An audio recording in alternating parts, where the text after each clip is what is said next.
Hey everyone, we have a couple of trades to talk about today that took place yesterday, but we're going to start with the big one that happened last night involving the Toronto Maple Leafs and LA Kings. If you've probably heard already, but if you haven't, the Toronto Maple Leafs have acquired defenseman Jake Muzzin from the LA Kings in exchange for forward Carl Grundstrom, defenseman Sean Durzi, and a 2019 first-round draft pick.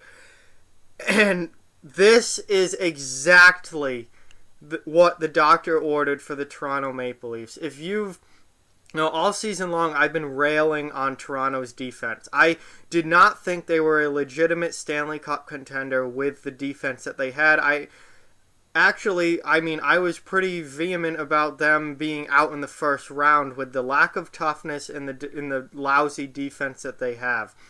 This completely, it's not like they added Erik Karlsson or anything like that, but this significantly changes that. This gives them another legitimate top defenseman who, Jake Muzzin's a left-handed shot, but he can play both sides. He can play the left side or the right side.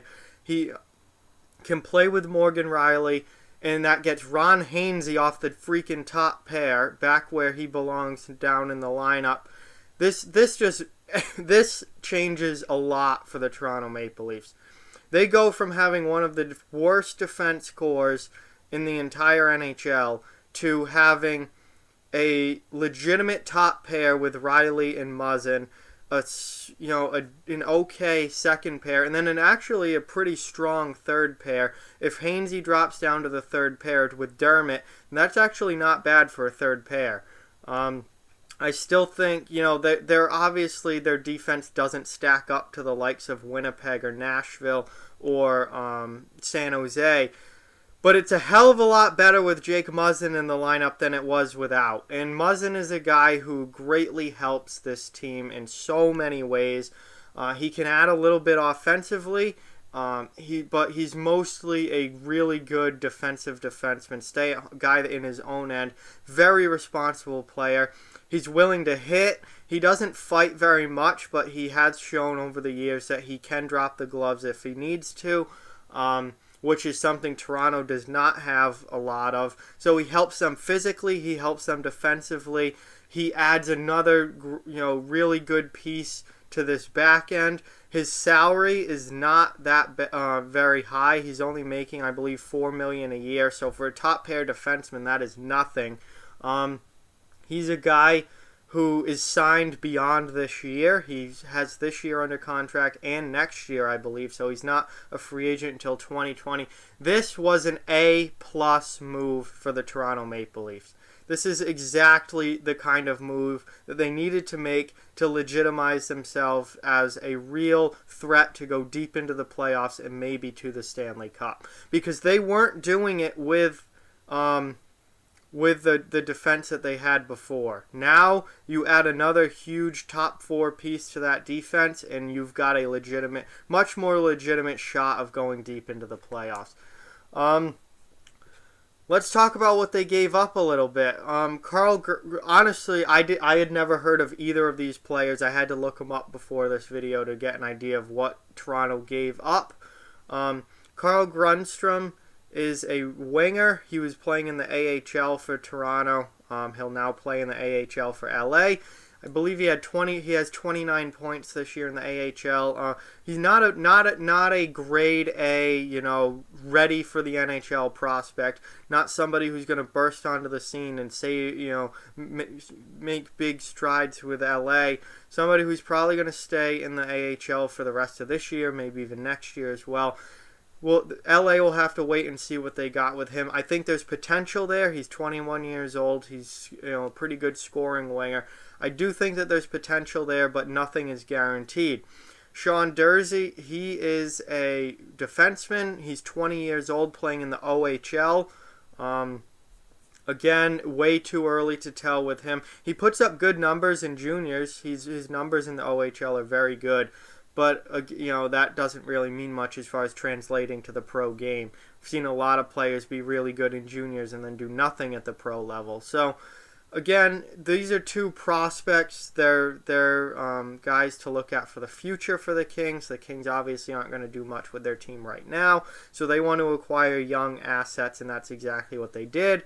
They also got Toronto's first-round draft pick, which again, it's going to be a late first-round draft pick with how good Toronto is. So that's not exactly the highest value. It's not like they're getting a top 10 pick.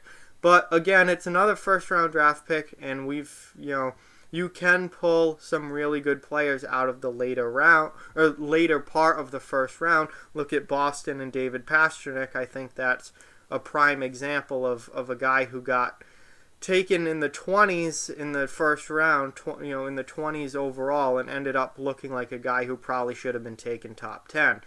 So, we'll see what LA does with that pick. But again, for the Kings, it's not about this season. It's not about next season. It's about acquiring assets and building for the future. That's what they have done. For Toronto, this is exactly what they needed to do.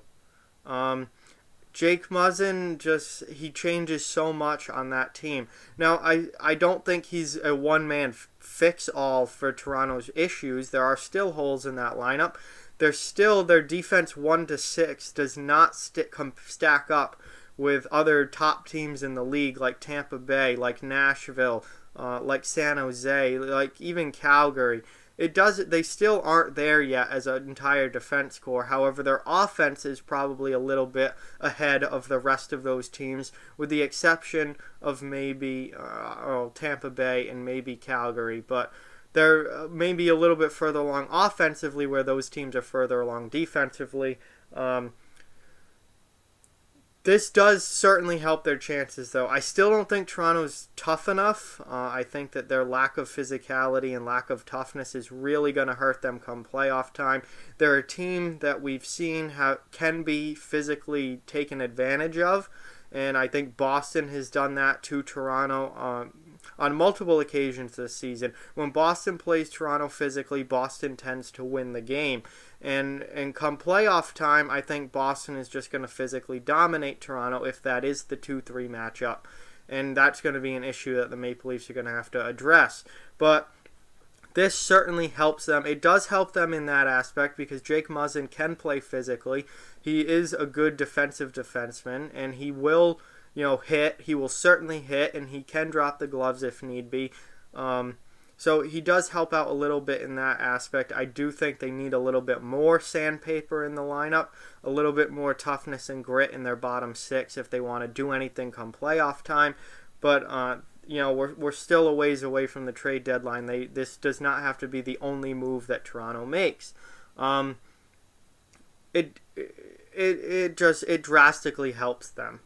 This move drastically helps them overall and makes their defense a whole lot better. So, huge move for the Maple Leafs, and a really, really good move from Kyle Dubas on their part. This is exactly what the doctor ordered for the Maple Leafs, and making them even more legit in the Eastern Conference and more of a threat going into the playoffs. So, that's my opinion on Toronto adding Jake Muzzin. Like, comment, share, subscribe, follow on social media. Check out offthewallhockey.com. All those links are down in the description below. If you'd like to further support the channel, links to our Patreon and merchandise store are down in the description as well. Keep spreading the word about this channel. Let's keep this thing growing. Thank you very much for watching. Hope you enjoyed the video, and I'll talk to you guys soon.